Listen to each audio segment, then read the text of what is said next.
राज्यातील युतीच्या नावाने सुरू असलेली करमणूक आणि फसवणूक भाजपने तात्काळ थांबवावी असा टोला शिवसेना नेते रामदास कदम यांनी लगावला आहे।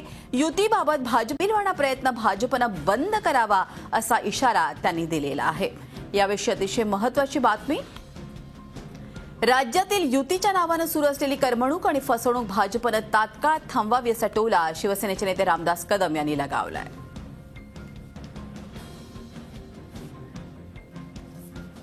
काय असेल तो प्रस्ताव तुम्ही द्या। नुसतं आम्ही घेणार म्हणून तुम्ही फसवणूक करताय, जनतेची महाराष्ट्र जनतेची करमणूक करताय, ती होता कामा नये। म्हणजे आमची तयारी आहे पण शिवसेना येत नाही असं दाखवायची जी आता तुमचा पुन्हा आता खेळ चालले तो थांबवा, कृपा करून थांबवा। आणि हिंदुत्व म्हणून जर एक भूमिका तुम्हाला घ्यायची असेल आणि असतील तर तुमचा प्रस्ताव तुम्ही आता पण दिलाच नाही आम्हाला। फक्त माध्यमातून तुम्ही सांगताय, बोलताय, फसवताय। पुन्हा एकदा ज्या पद्धतीनं फसून तुम्ही शेवटच्या क्षणापर्यंत आम्हाला गाफील ठेवून इथे तोडलीत तोच बघा पुन्हा एकदा चाललाय आणि तो होता कामा नये अशी माझी सन्माननीय देवेंद्र फडणवीस आणि मोदींना विनंती आहे। झी 24 तास रहा एक पाऊल पुढे।